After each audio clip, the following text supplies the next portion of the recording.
right, welcome back here. Devin Dixon, Paul Ratliff, Caden Formaster. A lot of fun, guys, to talk with our local teams. And, we went along with a lot of teams, so we don't have a lot of time. We want to get right into a quick thought on what stood out to you today, guys, and then we'll get to all region preseason teams. Yeah, I think Coach Esplin said it best. I mean, Crimson is the standard right now, but there's going to be a lot of parity between those 2 through 6 spots in the region. So it's going to be a really fun year. I can't wait. I agree with the parity thing right there, right? I just feel like we don't have teams right now where it's a clear, hey, this team's, at the bottom of the barrel. Hey, this is a clear, this team's at the top. I think that you can maybe try to take a guess at who those could be, but I think it could shuffle around all season long. I don't think we'll know until the final game of the season who's actually going to walk away as number 1 region champ and number 2 who's going to be top to bottom.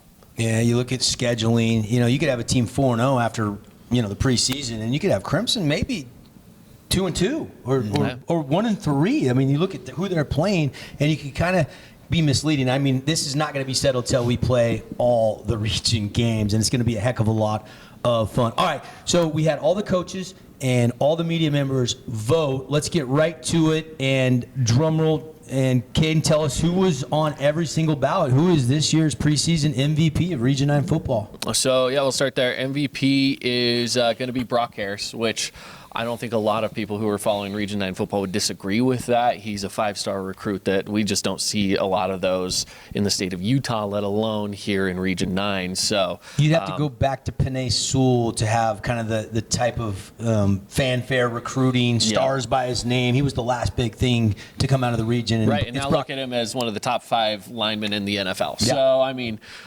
you just don't see this level of talent all that often. So having another guy like that, of course, putting him as the MVP just makes sense. You don't see a tight end at MVP all that often. That's rare. So that's pretty cool. But the double teams, the triple teams, like he opens things up for teammates too. So absolutely, I think it's very well deserved. Brock works as hard as anybody. Absolutely. Let's go over the first team as well. So these are the guys that are nominated here to the first team.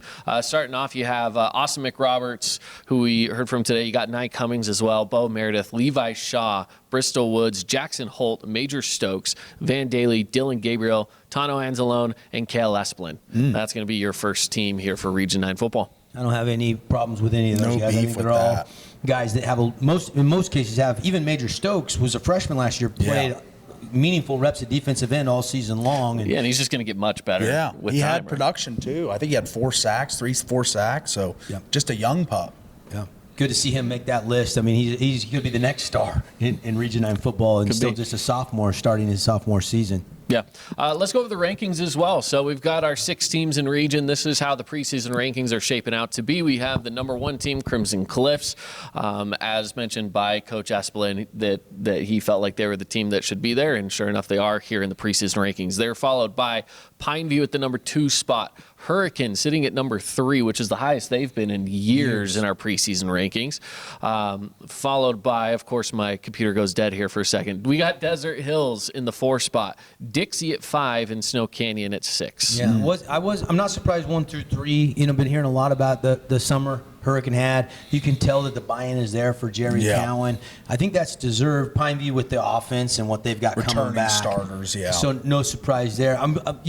I didn't know how 4, 5, and 6 would be, if I had to guess, it will not end up like the preseason ranking. Somebody's going to be better than we thought, or somebody's going to struggle a little bit more than we thought. That's why we play the games. That's right. Yeah. Like you always say, buddy, expect the unexpected. Yes, thank you, Paulie, for You're welcome. Getting that cliche quote in there. Good stuff. So there you have it. Our Region 9 Media Day in the books. Always a lot of fun, guys. Absolutely. Good stuff. Caden, for Paulie, for Dusty Allen, our producer, for everybody behind the scenes, for all the coaches and the players taking time out of their day to come and join us, for Utah Tech for hosting. Get out and see some Utah Tech games this year. There's 12, I counted 12 Region 9 alumni that are currently on the roster playing for the Trailblazers. Pretty exciting last season in the UAC before they go to the Big Sky. We've loved being here in the Clyde Lounge at Greater Zion Stadium. For everybody watching or listening, until next time, we'll see you for our Region 9 Football Media Day here from Utah Tech.